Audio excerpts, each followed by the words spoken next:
KDHL, the Mighty 920. Good morning, everybody. It's 9:30. Temperature reading last report 64 degrees, I believe. Time for our AM Minnesota this morning. We're going to be talking with John Dvorak for the Rice County Fair, and John Anderson sitting in for Glenn Costello this morning. John, how you doing? Great. How you doing, John?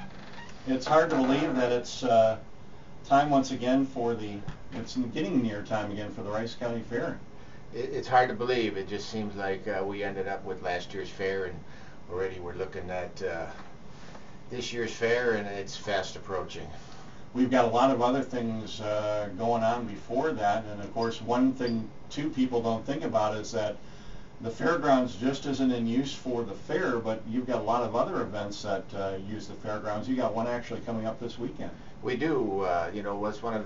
We have a beautiful fairgrounds, and we try to get it out there as much as we can in the public, and why not come out and enjoy an event at the fairgrounds that's a non-fair event, and this weekend we have a Mexican rodeo coming up, be Sunday, May 29th, and that's always a fun, packed-filled, exciting event to go to. They've been out there for a few years now, haven't they? They have been. This is our fourth year that they're going to be coming out and kicking it up and having a lot of fun.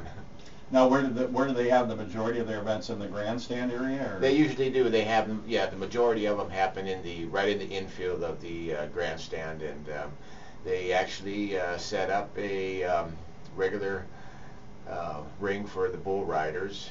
It's a little bit different, the Mexican rodeo versus a rodeo coming in, or a bull riding Sure. event that we have. They have a lot of pageantry that comes with it. They like playing a lot of music. Oh, sure, yeah. Great music. It's loud, and it's a great time. They have a lot of fun doing it, and we're glad that we can provide them with a facility that they can house that large of a crowd, and they can come out and have a good time. There's a lot of authentic Mexican food that's there. They have vendors that come in and they serve the authentic tacos and enchiladas, and so there's a lot of food out there. There's lots of Mexican flavored drinks that are out there, the drinks that they prepare, and a lot of the stuff is made out of fresh fruit, and that's something that you don't see all the time, and it's just a great time. And everybody, I mean, they allow the public to come out to that, right? Oh, exactly so. There is a paid admission Okay. coming through the gate, but once you get in, you can enjoy all the festivities and take in all the action, and there are a lot of people that come out and partake in it and sit back and enjoy it. And it looks like the weather's not supposed to be too bad for Sunday. It looks pretty warm, and maybe a scattered shower or so here and there, but nothing too bad. We've had it before where it's been pouring rain, and they're still out there having a good time. They don't care. They want to have fun. They want to have fun, and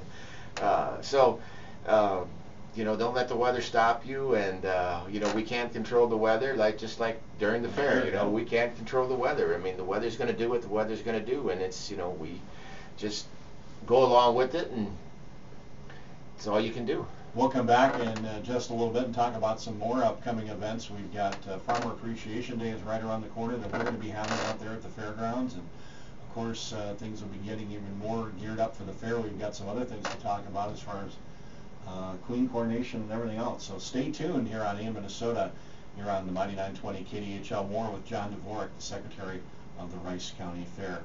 Right now we're going to get a market update from Brownfield, and this report is brought to you by Northland Buildings for quality post-frame construction. Check out their website, northlandbuildings.com, and it's also brought to you by Ag Power Enterprises, your John Deere dealer here on KDHL.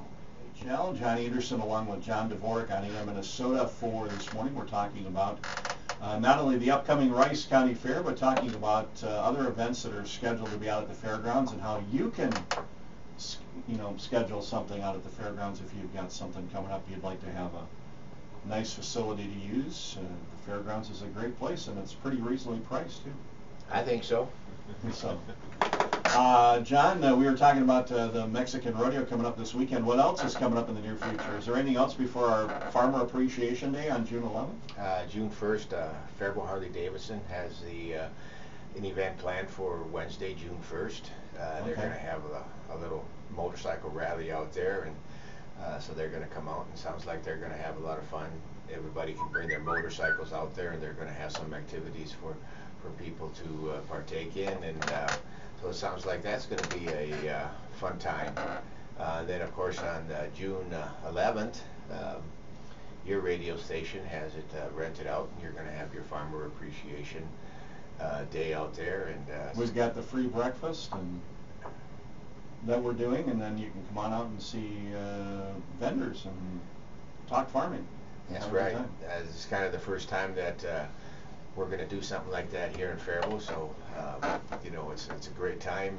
Come on out. I know June 11th is probably right in the middle of haymaking season, but that's the one nice thing about having the breakfast and having it in the morning, because then you got the whole afternoon that you can go home and do it whatever. Do what you But gotta do, yeah. it sounds like it's going to be a good time, and you know, it's what a great way that you know, farmers can come out and just take the morning off and come in and enjoy a breakfast and talk, and you know, with their counterpartners and other farmers, and get ideas from them and see what's going on, and just have a time to have to yourself and reminisce with other people, and I think it's going to be a great time, and you know, hopefully people come out and take advantage of it.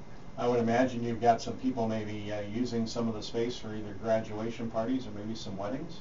We do. Occasionally we'll rent it out for graduation party, birthdays, anniversaries. We got some anniversary parties coming up. Weddings. We got a couple weddings that people rent out the buildings for weddings, and so you know, the beer garden serves as a good place to have a medium-sized wedding, and of course then we have the old gymnastic building, which we call now the Cannon River Room. But you know, you can hold a fairly good-sized wedding and accommodate quite a few people in there. I think we've had up to 300 guests that, you know, people had invited. So it's a big enough facility, you know, to handle something like that. And people on occasions have used it. And you know, one of the disadvantages we have, you know, we don't have a kitchen, so all of the food that's brought in, you know, has to be catered, which I think, you know, when you A lot of times when you're doing a wedding or whatever, you're doing that anyway. that's so, exactly right. So you know, we do have enough outlets where they can plug stuff in. So yeah, it's the facilities are out here, and if people are interested, you know, they can give me a call at the office, and we can talk about it and see what dates are open and get them on the calendar. And if you you know, if you've got an event where you need like to have some security, you can help with that too. I mean, you can help steer them in the right direction for that. Oh, exactly so, exactly so. And you know, anytime that you have alcohol involved in your function, then you know, no matter where you go, you're going to be required to have security, and that's just part of the normal practice now of renting a facility. And you know, you want to make sure everybody's, you know, having a good time, but not having too good of a time, so that everybody gets home safe and everything else. So. Exactly so. You know, we want to think of that part. You know, safety first, and you know, you don't want the fun event to turn out into tragedy, and so you know, we try to do everything we can, and you know, supplying security guards and keeping things under control is just one way to ensure that, you know, hopefully nothing does happen. Is that the main areas that generally get rented out? Is the beer garden, and then the Blue Room, and the new Cannon River Room? Is that the main? Those are the mainly for the functions. Now we do rent out quite a few times. You know, we've got other the barns get used quite a bit. We've got a couple of there's going to be a goat show coming in, and there's going to be a sheep workshop that's going to happen there. So you know, the barns are there, and you know, there are different species of animals that come in and want to hold something there, whether it's educational or a show or an auction. You know, the space is there for them to make that happen. You know, we got a great judging arena. There's another small judging arena in the sheep barn. So you know, they're just not held to one spot. You know, they have a couple options that they can do. Okay. We got the riding arena out there that right now, what the riding arena is used for is 4-H and the Cannon Valley Saddle Club are the ones that mainly use it. And you know, they 4-Hers come out there and practice when they need to, and Cannon Valley comes out and has their horse shows and their horse events occasionally. So you know, that's out there. And the green space is out there. I mean, here this last weekend, you know, we had a great car show, the Drag-On Car Club. Yeah, I heard about that. Had a great car show out there, and you know, wasn't big enough for several hundred cars to come and be exhibited, and it sounded like they have a great time. Once a month, on a Sunday afternoon, we rent it out to the Lando Lake Sports Club, where it's a series of car races, and the cars don't race against each other, but they race against the clock. So they go one car at a time, and they have a track set up inside the infield, and these cars go around the track. And it's kind of fun to watch. You know, they have judges there to make sure that they're staying in the path of the the way the track is set up, the course.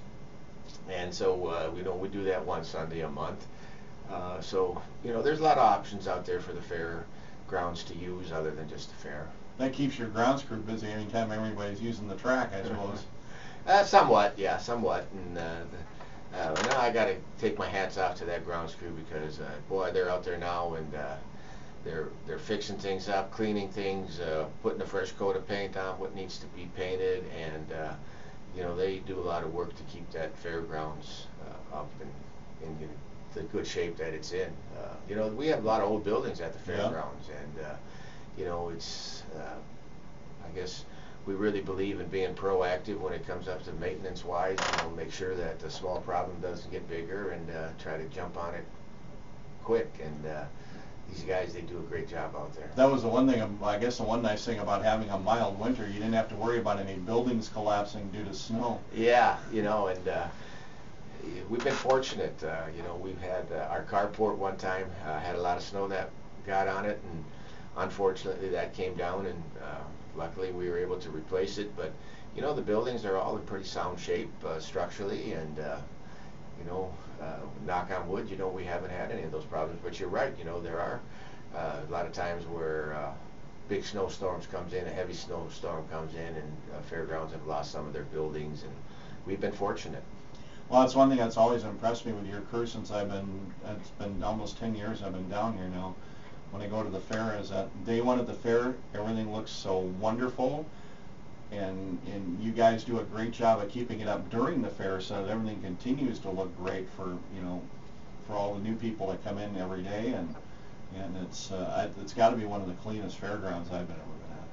Well, thanks, John, and for that comment, because we do pride ourselves just on that, you know, that we do have a clean fairgrounds, and we do try to keep it as clean as we can. And you know, behind the scenes, there's a lot of work that goes on to make sure that that happens. You know, every morning the cleanup crew, you know, they're well out there at 6 o'clock in the morning cleaning up the grandstand from the night before, going through the parking lot, picking up all the paper. And I mean, we have individuals that actually go through the parking lots and pick up all the paper in the main walkways of the fairgrounds. You know, they're swept up.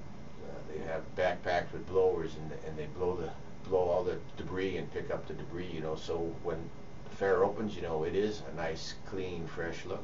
Yeah, we've seen them out there. We're sometimes competing with them out there when we're doing the breakfast show. Yeah, that's right. In the background, but we let them do their work, so it's. Yeah, and they take it very serious, and I think that's what makes part of the, you know, everything work is, you know, everybody takes it serious, and that's nice to see. And it's not, they don't treat it just as a job. You know, they have some pride in it, and when they're done with it, it's like, wow, look at this is what we have. This is what I was part of. And you know, we're just fortunate that we have individuals that are passionate like that.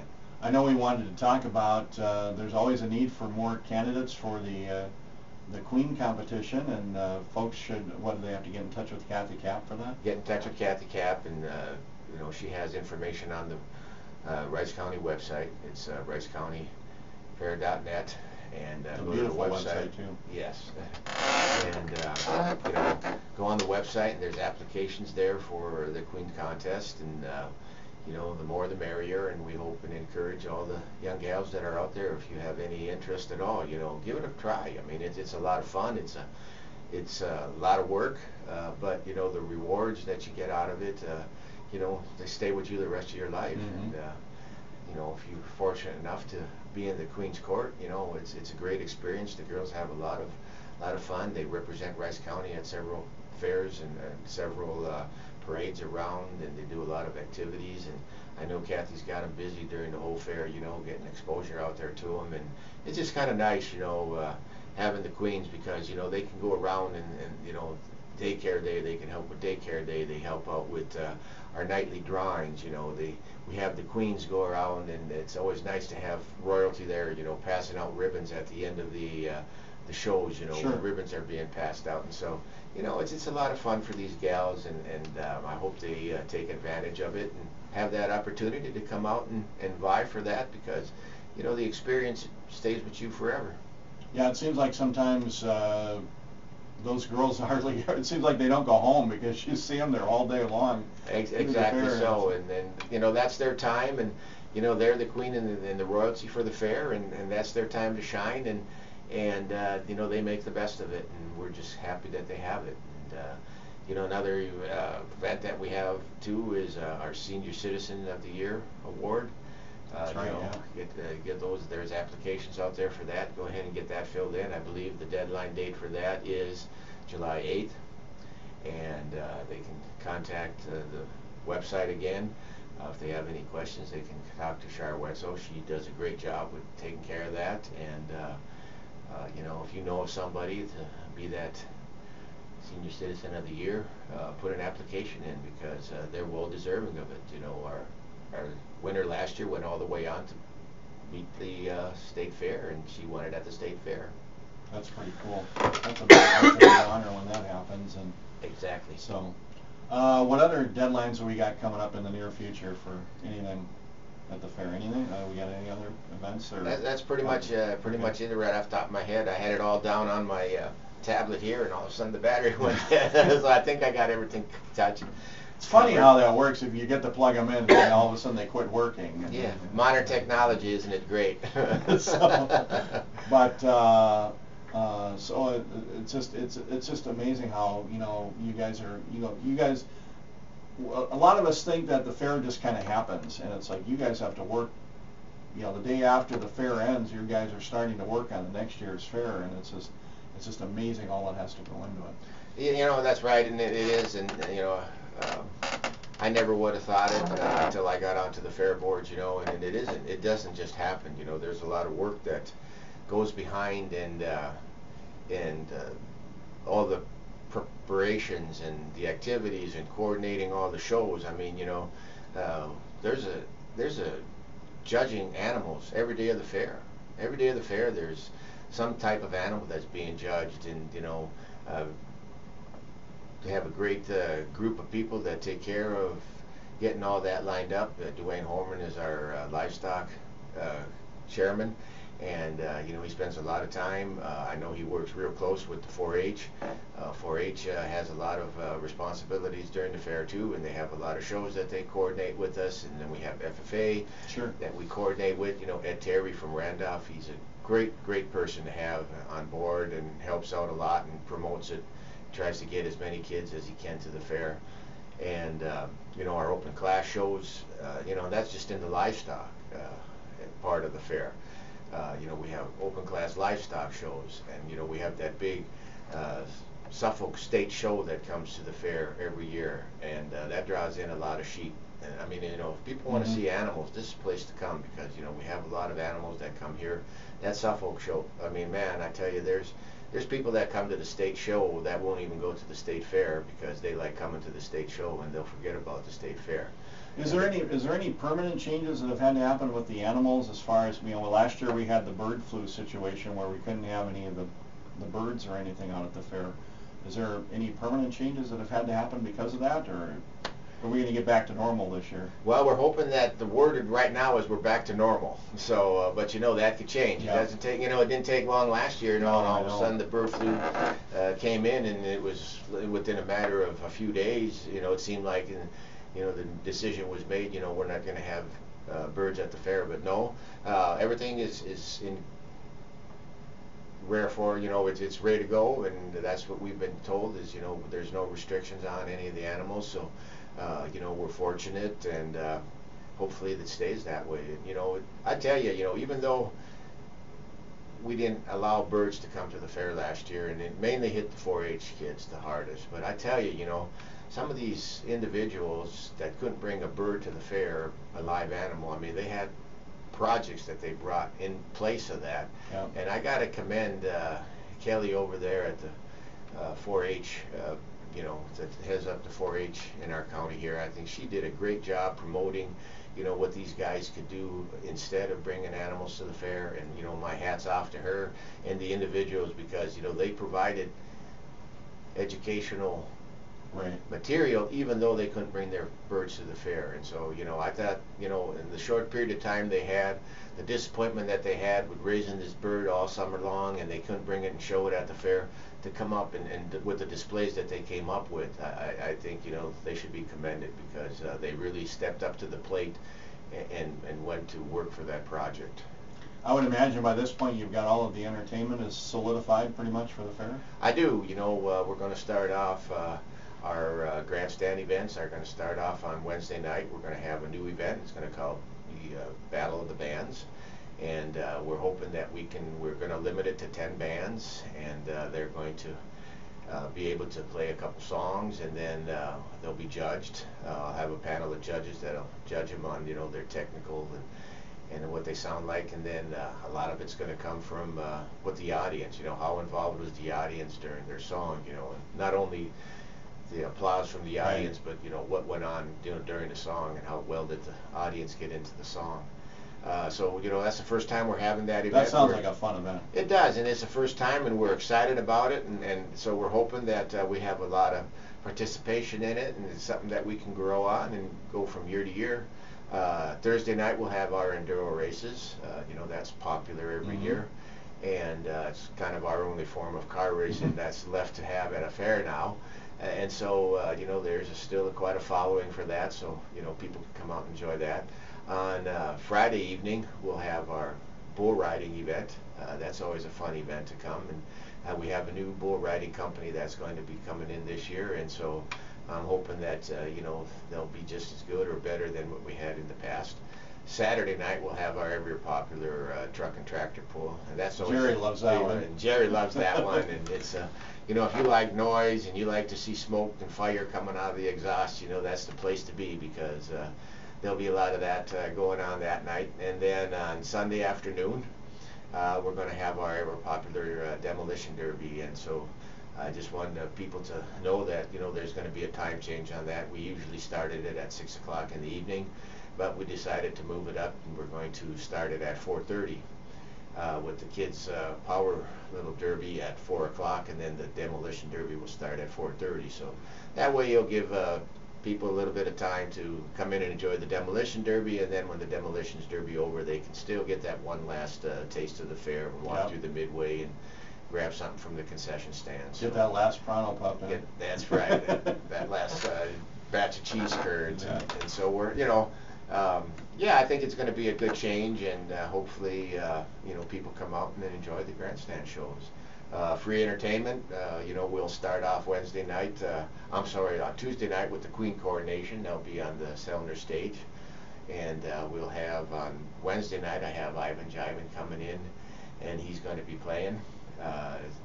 Thursday night we have our ever popular White Sidewalls coming in again. They're great. And they're a great band, and people will come in and enjoy that. And, I mean, you know, there's people that come in at 2 o'clock in the afternoon and start claiming their spot with lawn chairs, and so, you know, it'll be a great, great entertainment for them that night.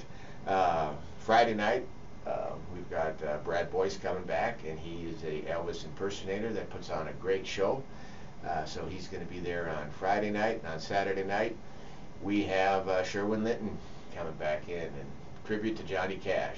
And he's a great performer and does a great job. And, you know, the sad thing about it is Linton's getting up there in age. Yeah. And I don't know how many more years he's going to be around. He keeps telling me, I'm going to do it one more year, John, one more year. So we're fortunate enough that we have him coming back to the fair this year. And great entertainer. And he's a lot of fun, and he does a great job and gets the crowd involved. And so, you know, know, there should be something for everybody there, you know, and we'll have the talent contest again on Sunday afternoon. That's a popular event. We've got some, you know, the chocolate contest coming up, the pie contest coming up. All kinds of good stuff, all yeah. kinds of good things, and you know, Kathy Cap does a great job with it. Shar Wetzel, you know, they kind of head that up, and they do a great job with it. So, you know, come on out, and if you're interested in it, you know, contact one of the gals. If you want to bring something down to enter the contest, there's plenty of them to choose from, and just be a good time for everybody. Are you ever looking for more people to get on the fair board or to help in some way? All the time. All the time.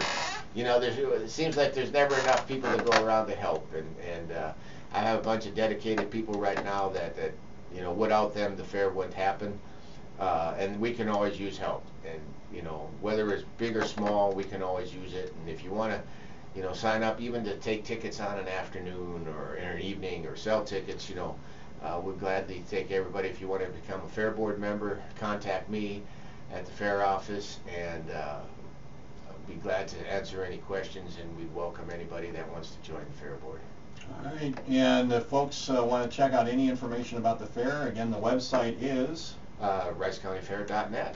and you can get a lot of information there. You can get applications for some things there, and won't be too long, and the books will be coming out. And that's right, the premium books they're getting their final review right now, and they're going to be going to print here shortly, and we'll have them out in the banks here within the next 3 weeks, I'm hoping. And I tell you, you know, Memorial Day is here, and you see, once Memorial Day hits, the next thing you know, the fair is here. And so, you know, everybody says, can you smell the hot dogs? And I always tell everybody right now is, you know, yeah, I can smell them, but it's when you start to taste them that you start to worry. Right. And I'm starting to taste them, so you know the fair is coming. But you know, their fair dates, you know, July 19th through July 24th. That's the days of the Rice County Fair, and mark it on your calendar and mark down the whole week, and come on out and enjoy the whole weekend. And in a couple of weeks we'll be having our weekly fair talk, so that'll be great. And then Yeah. we'll know the fair is really coming up. That's exactly right. Thanks, John. Thank you John much. Dvorak, Executive Secretary of the Rice County Fair here on AM Minnesota. KDHL Faribault, it's 10 o'clock, the latest from ABC News.